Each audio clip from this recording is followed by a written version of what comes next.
Kerap gelar latihan perang di Natuna, pasukan elit 3 Matra TNI ini bikin copot jantung negeri jiran.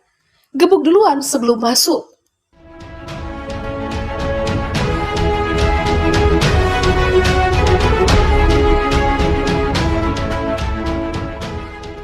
Pernahkah Anda membayangkan jika seandainya aksi ganyang Malaysia benar-benar dilakukan? Jika terjadi, maka jangan remehkan kekuatan militer Indonesia. Pasalnya Indonesia sudah mengambil langkah-langkah strategis dan bakal tegas menindak setiap pelanggaran teritori. Salah satunya mempersenjatai Pulau Natuna yang posisinya strategis, berada di tepi Laut Cina Selatan yang menjadi rebutan antara beberapa negara, Cina, Malaysia, dan Filipina. Melalui Minimum Essential Force alias kekuatan pokok minimum yang terbagi 3 tahap, TNI mulai mendorong maju arsenal perangnya ke perbatasan antar negara. Yang paling kentara ialah perkuatan Pulau Natuna yang dihuni oleh batalion komposit yang berisi satuan pemukul dari TNI AD, TNI AL, dan TNI AU. Anggaran pertahanan Indonesia yang semakin meningkat setiap periodenya berimbas pada belanja alutsista gila-gilaan oleh TNI yang bisa membuat meradang seluruh kawasan.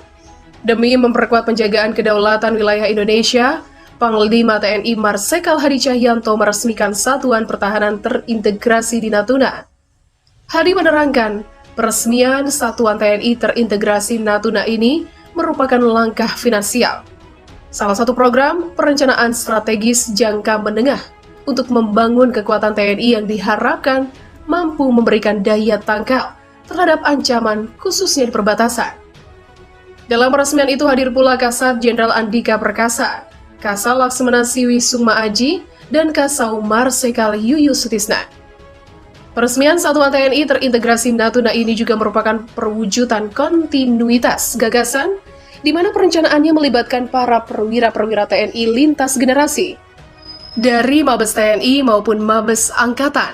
Pembangunan Satuan TNI Terintegrasi akan terus dilanjutkan di pulau-pulau strategis lainnya, sesuai tahapan pembangunan di sentra berikutnya.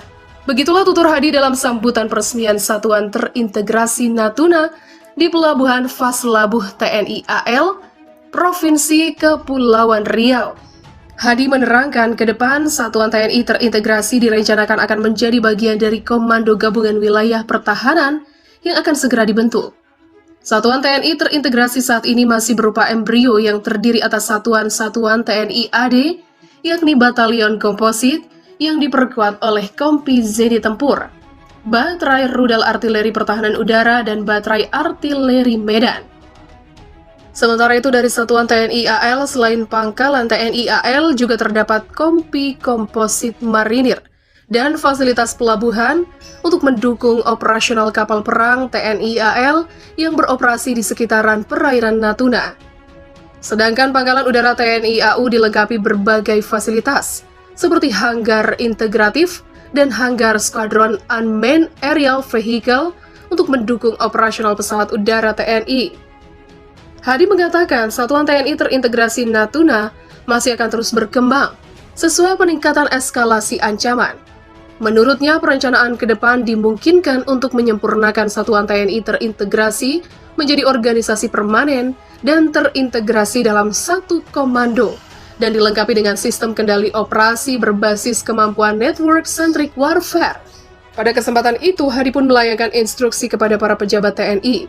Pertama, para kepala staf angkatan agar terus melanjutkan pembinaan satuan, personil, dan material Satuan TNI Integratif Natuna, sehingga setiap saat siap dikerahkan untuk melaksanakan operasi militer. Kedua, kepada para pejabat staf umum Mabes TNI, agar terus mengevaluasi dinamika perkembangan ancaman, konsep operasi yang relevan, mekanisme dukungan logistik terpadu, dan kemampuan sistem kendali operasi, serta evaluasi organisatoris untuk melihat perlunya validasi Satuan TNI Terintegrasi di masa mendatang.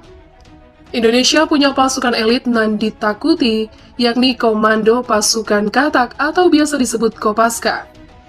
Kopaska lahir sejak zaman Presiden Soekarno dan punya tugas menjaga kelautan Indonesia. Siapa sangka, kalau hanya dengan 3 anggota Kopaska, kapal perang Malaysia mampu diusir hanya dengan tangan kosong. Cerita ini dimuat di buku berjudul Kopaska, Spesialis Pertempuran Laut Khusus. Saat itu terjadi ketegangan antara Indonesia dengan Malaysia di Ambalat, perbatasan antara Sabah, Malaysia, dan Kalimantan Timur, Indonesia. Indonesia tengah membangun sebuah mercusuar karang Unarang yang letaknya ada di titik terluar. Namun, tentara laut diraja Malaysia dan Marine Police mengganggunya dengan bermanuver hingga timbul gelombang bahkan sampai menganiaya pekerja mercusuar. Akibat hal ini, Komandan KRI pun meminta bantuan ke pasukan Kopaska yang memang sedang bersiaga.